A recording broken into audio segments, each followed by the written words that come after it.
of more debris. And Australian officials who are leading the search for the plane urged caution about what the wreckage means. I'm not sure that this finding will actually enable any refinement of the search area. It is 16 months since the aircraft disappeared. This piece of debris has travelled a very, very long way. So I don't think it'll be possible to backtrace where it came from. Boeing has confirmed the debris is a wing part known as a flaperon, and the serial number found on it belongs to a Boeing 777. Hundreds of people mourned a Palestinian toddler who burned to death in his West Bank home in suspected arson set by Jewish extremists. 2 Palestinian homes were burned in early morning fire bombings. The toddler's parents and 4-year-old brother are in critical condition. Palestinian President Mahmoud Abbas blamed the incident on Israel's settlement policy. We wake up to a crime of the Israelis. It is a war crime and a humanitarian crime at the same time. So we will not stand still. We will not stand still at all. As long as the occupation and settlement exist, these acts will continue. Israeli Prime Minister Benjamin Netanyahu visited the family in a Tel Aviv hospital and said he had made a rare call to Abbas to express his outrage. I told him of this visit and of Israel's absolute commitment to fight this evil, to fight the perpetrators, bring them to justice. We have to calm spirits and recommit ourselves to our joint battle against terrorism and extremism. The attack spurred clashes between Hamas supporters and Israeli police in the West Bank city of Hebron. Protesters threw rocks at Israeli vehicles as soldiers fired gas grenades to disperse the crowd. In Washington, a White House spokesman condemned the incident, calling it a vicious terrorist attack. In Charleston, South Carolina, the white suspect in the shooting rampage at a black church entered a temporary not guilty plea today to federal hate crime charges. 21-year-old Dylan Roof is accused of killing 9 worshipers last month. Roof initially wanted to enter a guilty plea, but his lawyer advised him to wait until the government decides whether to seek the death penalty.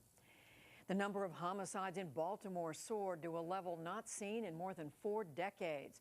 43 murders were recorded in the month of July, making it the 3rd most deadly month in that city's history. At the same time, non-fatal shootings have reached 366 this year, compared to 200 at the same time last year. The spike in killings comes 3 months after riots erupted in response to the death of Freddie Gray, who died in police custody. President Obama signed a stopgap measure into law today that funds the nation's highway and transit projects for the next 3 months. The short-term patch was all the could agree before leaving.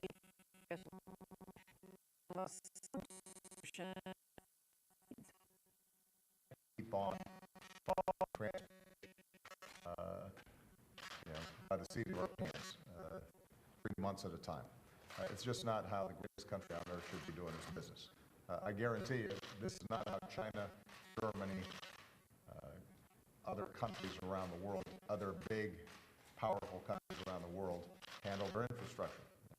The Senate did pass a long-term transportation bill yesterday, setting up discussions with the House this fall on how to fund transport projects over time. Former Governor of Virginia,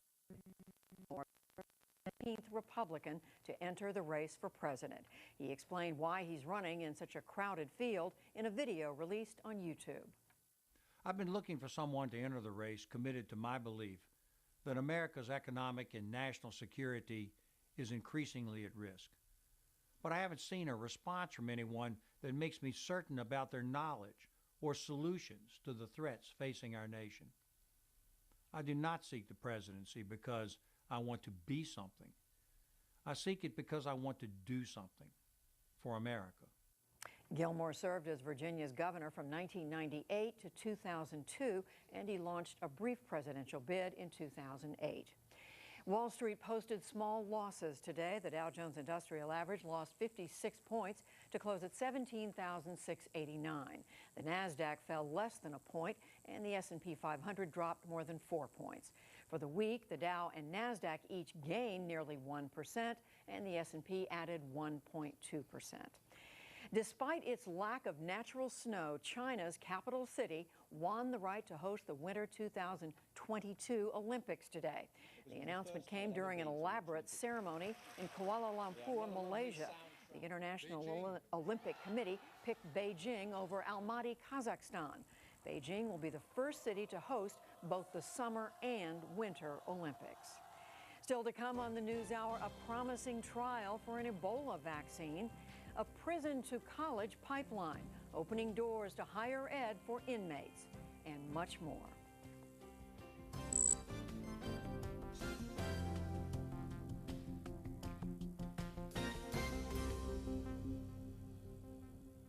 Now, a potentially exciting development in the search for an Ebola vaccine. And to Hari Srinivasan.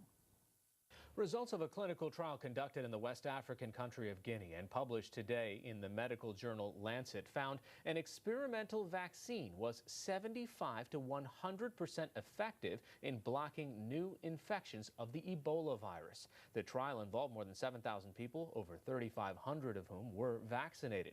Guinea is one of 3 West African countries that marked the epicenter of the 2014 Ebola outbreak that killed more than 10,000 people. For more on efforts to create a vaccine and on this trial, I'm joined now by Dr. Anthony Fauci, Director of the National Institute of Allergy and Infectious Diseases at the National Institutes of Health. So you've got, there's several different companies and people working on vaccines, including a member of your team. But today we hear words like game changer. These are significant results. Why was this so important? Well, it's significant because of the outcome of the trial. It showed rather impressive results. Now, it was done under very difficult circumstances, so that's really very important. It was done right during the intensity of the outbreak itself. And the data that have been released today show that the results are really quite favorable. There's still a lot of work to be done to determine, in fact, if this protection against Ebola is durable, namely that it can last for several months, because we certainly would like to have this available for future outbreaks, and inevitably there will be future outbreaks of Ebola. So this is an important step in our armamentarium of preventing Ebola infection, in addition to the public health measures that you do to prevent infection. So what did they do? How did they figure out that this is effective? Well, it was a very interesting design to the study. It's called a ring vaccination study. Ring meaning you create a ring around an index case of when someone gets infected, and you vaccinate the contacts of that person and the contacts of the contacts. But the thing about the ring study is that it was randomized. So when they identified a case of Ebola, they had 2 rings, one in which got vaccinated immediately and one which got vaccinated 21 days afterward. And then they compared the number of infections in those who were vaccinated immediately versus those who had a delay of 21 days.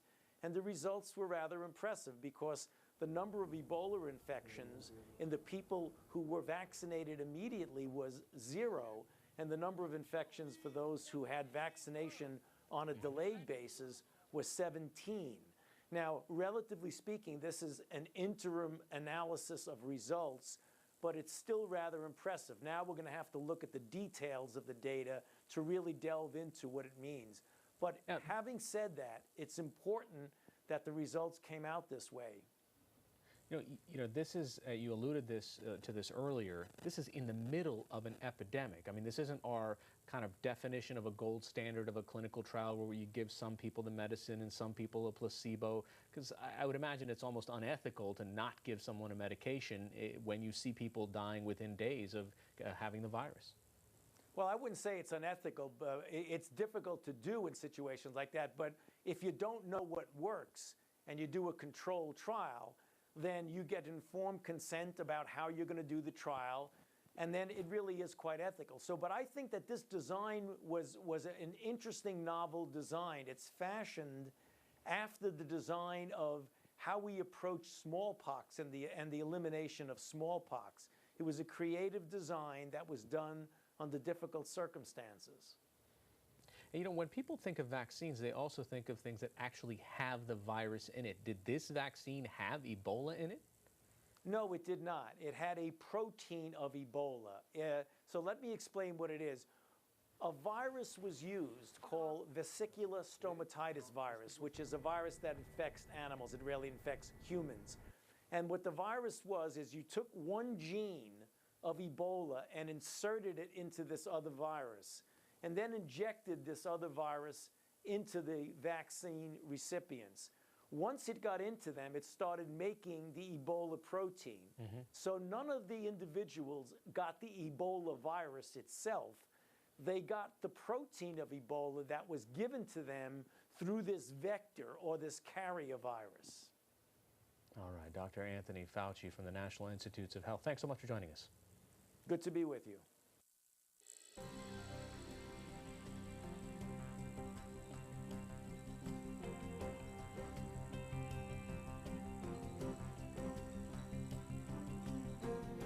Today, the Secretary of Education and the Attorney General of the U.S. proposed a major shift in policy. After a 20-year ban, some federal and state inmates could become eligible for Pell Grant money to take college classes while behind bars. Our special correspondent for education, John Marrow, reports on an earlier pilot program to create a prison-to-college pipeline. Well, I've been in prison since I was 16. I'm 34 now. I've been locked up 5 years. I've been in this jail 3 years. I spent 21 years in prison. I was arrested at the age of 17. I've been incarcerated 21 years now. I'm 39 years old. I'm in jail for murder. 2 drug sales and a burglary charge. For a homicide. Taking someone's life. Many people would say, hey, they did the crime, so let them do the time. But this woman believes that if prisoners are going to change their ways, they need an education. We see education as being integral to the reentry process. And so these men are studying Shakespeare. Were you able to see some of these motifs and some?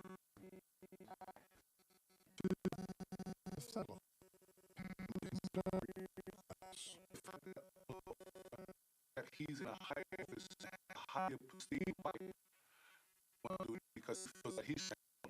I took it as when the dude made that, what he was saying, because they kept describing Othello, especially Lago, and him as a Moor as being evil, black is devilish, is, you know, the stick-lipped person, and so on and so forth. These 12 men are incarcerated at a New York State correctional facility in Otisville. If it not be for some purpose in for it, give it me again. Poor lady, she'll run mad when she shall lack it. This class and 5 others like it are part of a pilot program called the Prison to College Pipeline. To enroll, prisoners must have finished high school, pass a reading and writing assessment, and be eligible for release within 5 years. We have this idea that possibly in the 3 to 5 years prior to release, we want to seize on the high expectations, the high hopes, the anticipations of coming home, take advantage of that hope, and turn it into education. Boz Dreisinger founded the program in the fall of 2011 with just 14 students. It's a collaboration among John Jay College of Criminal Justice, Postos Community College, and the New York State Department of Corrections and Community Supervision. The cost, about $3,500 per student, is covered by private and public sources. It costs New York State about $60,000 to keep a person in prison for 1 year. He's comfortable in military tactics. He's confident. You understand? As a warrior. Exactly. Educational opportunities behind bars are very rare. 2/3 of correctional facilities do not offer college courses. Where programs do exist, many are like Boz's, very small. Today, of the 1.6 million men and women in prison, only about 35,000 are taking college courses. And it could also be as far as his morality, his morals and principles, the fact that he's a general within the Army. For many, this is their first college class. I never actually had the opportunity to take college. I consider myself a good student, always did. But it's not their first time in prison. I went out and committed a crime and came back. Will Terry's experience is typical. 55% of prisoners end up back behind bars within 5 years of their release. And the doubt came from somebody else. The program gives prisoners the opportunity to develop new identities as students. I've been out of school for a very long time, So becoming a student again it has really been quite a ride. But I enjoy it. I like the challenge. It gives you a self-worth that is unspeakable. It's very nice. The students want to be edited, they want to be taught, they want to double the length of the readings, they want you to critique their papers 10 times over. Part of it is that you've been in an intellectual void so long that you're hungry for this knowledge. And the other part of it is that the stakes are very high. They know they're honest by